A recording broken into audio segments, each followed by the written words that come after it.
Well, I guess the headlines for today, there are going to be tariffs on imported automobiles and parts starting next Wednesday. So just so you know, it's not me ranting and raving. We received from the PR department at Edmunds some commentary from Jessica Caldwell, who's the head of something or another over there. And so if you can pull that email up, perhaps we could review what her thinking is as to how these impending tariffs are going to impact the automobile industry. Absolutely. And real fast before I pull it up, I also want to say I'm one who pushes back on our tariff talk all the time. But after yesterday, how can we not talk about this? New stuff was put in there. So in this case, I don't think we're being hyperbolic or trying to get clickbaity. This is the executive orders were signed yesterday, and it's something that's going to impact all of us, and we have to talk about it. Whether we like to or not.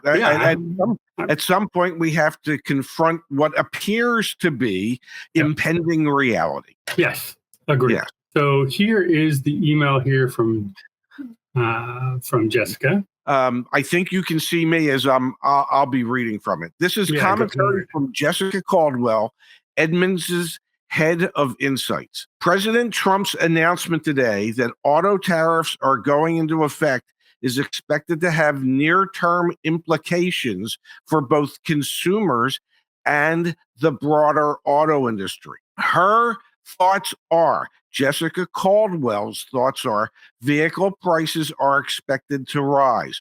Automakers will likely face increased costs throughout the supply chain, and those costs could be passed along to consumers unless the manufacturers find innovative ways to absorb or offset them, including the possibility of dipping into their profit margins, not for long. However, with the tariff set as a notable 25%, it is reasonable to expect that vehicle prices will rise, which presents an added challenge to an industry that is already grappling with ongoing affordability concerns. Oh my God, we're going to admit that there are ongoing affordability concerns. Her thoughts: incentives and discounts will likely dry up. Incentives have only recently returned to a meaningful way as inventory has rebounded, and they have contributed to more consistent vehicle sales over the past year.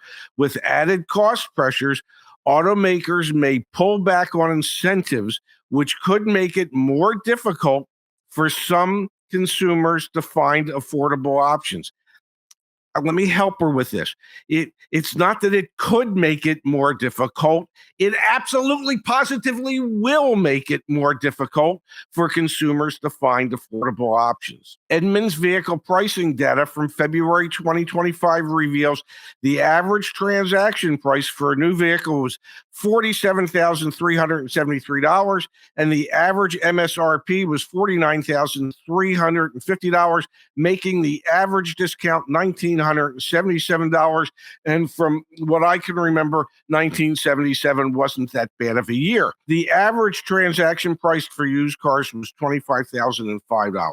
She expects that vehicle repair and ownership costs may increase. Many vehicle parts are sourced globally, which would increase repair costs for owners and reconditioning costs for dealers. Used car demand could rise, but inventories remain limited.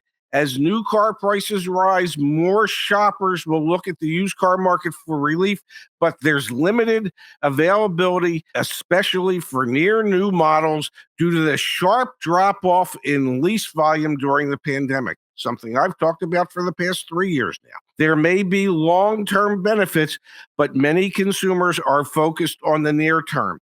Tariffs could and are intended, I would think, to encourage increased investment in U.S.-based manufacturing, a trend that Hyundai has already signaled they're doing. Over time, this may contribute to a more resilient and locally rooted auto industry. However, those potential benefits will take time to materialize. For consumers navigating higher prices in the short term, the promise of future gains may feel distant for now. Yes. Yes. And I'd agreed on all that. Like, even those who might be pro-tariff, even the president yesterday, when he signed stuff, said, you know what, this is going to take a while to see any benefit from this. So there is some short-term pain coming. I think, not in April, but a couple months after that. And then, he said the tariffs on parts will begin in May, 1 month later. So, like, it's coming. Like, what the dealers and manufacturers do with this, what the manufacturers do with it, maybe one thing. What the dealers do with it, I don't think we all know what the dealers are going to do with it.